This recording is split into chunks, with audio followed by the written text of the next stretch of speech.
इस मूवी का स्टार्टअप 6 बच्चों के साथ होता है जो कि आपस में कंपटीशन के लिए रेस कर रहे होते हैं।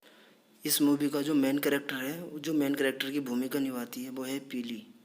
फिर पीली अपने भाई लोवानी और अपनी माँ के साथ अपने नानू के घर उनसे मिलने के लिए जाती है। वहाँ पर पीली एक होम बस के अंदर चली जाती है और उसको वहाँ पर एक बुक मिलती है।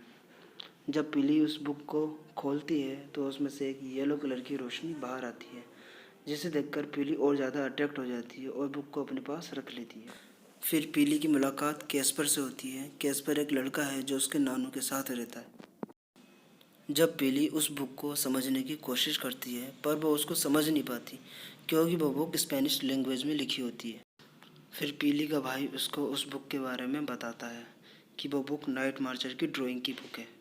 अगले दिन लोवानी की मुलाकात हाना से होती है जो कैस्पर की सिस्टर होती है। पीली जब बुक को समझने की कोशिश करती है तो उसे मॉन्क्स रॉबिन्सन ब्राउन नाम के कैरेक्टर मिलते हैं जो एक खजाने की तलाश में आते हैं। इन तीनों कैरेक्टर में से ब्राउन नाम का कैरेक्टर एक बड़े पत्थर पर एक निशान बनाता है। बुक स्पेनिश लैंग्वेज में लिखे होने की वजह से पीली और कैस्पर उस बुक को समझ ही रहे होते हैं कि अचानक से पीली के नानू उनको आकर पकड़ लेते हैं और वो बुक उनसे छीन लेते हैं। फिर पीली के नानू बताते हैं कि ये बुक्स मॉन्क्स ने उनके दादों को दी थी। फिर पीली और उसके नानू एक बोट में सवार होते हैं और आइसलैंड पे जाते हैं। और जब वो दोनों आइसलैंड पे पहुंच जाते हैं तो उनको वही पत्थर मिलता है जिस पत्थर पर ब्राउन ने निशान बनाया होता है। फिर पीली और कैस्पर खजाने की तलाश में सबसे छिपकर कोला रेंज पर पहुंच जाते हैं। जब पीली और कैस्पर एक गुफा में पहुंच जाते हैं और अचानक से उनका पैर फिसलता है और वो गड्ढे में गिर जाते हैं। फिर लोवानी और हना उनको ढूंढते हुए बोवी केव में पहुंच जाते हैं। फिर लोवानी और हना उन दोनों को ढूंढ लेते हैं। फिर लोवानी और हना जैसे ही उन दोनों को गड्ढे से बाहर निकालने के लिए आगे बढ़ते हैं तो वो दोनों भी गड्ढे में गिर जाते हैं।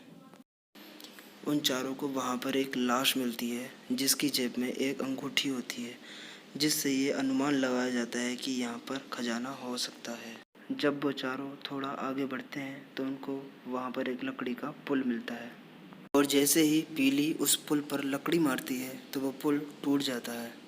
पुल टूटने के बाद भी वो सब लोग दरार को पार कर लेते हैं और आगे बढ़ते हैं और वो चारों एक ऐसी जगह पहुंच जाते हैं जहां चारों तरफ नीली रोशनी होती है और वहां पर एक तालाब भी होता है जिसको वो सब लोग तैरकर पार करते हैं और किनारे पर पहुंच जाते हैं।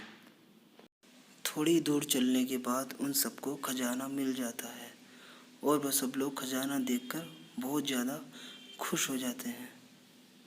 जब हना वहाँ की सच्चाई को समझ जाती है तो वो खजाना ले जाने से मना करती है और उन लोगों को बताती है कि ये जगह एक कब्रिस्तान है, यहाँ पर मुर्दों को दफनाया जाता है।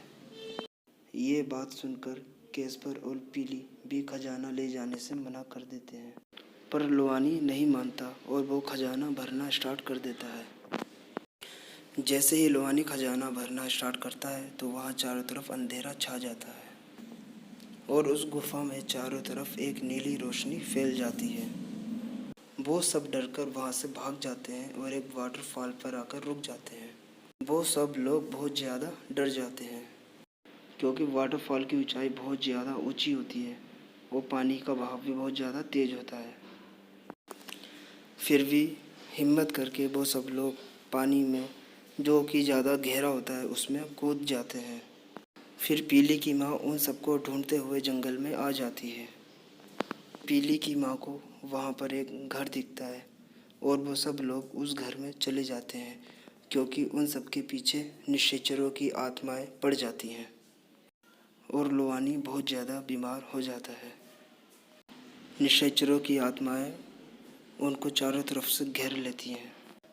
उन सभी निशाचर आत्माओं का हेड कोई और नहीं बल्कि पीली के फादर ही होते हैं। पीली के फादर उन सबको गले लगाते हैं और फिर वो सारी आत्माएं एक एक करके समुद्र में चली जाती हैं।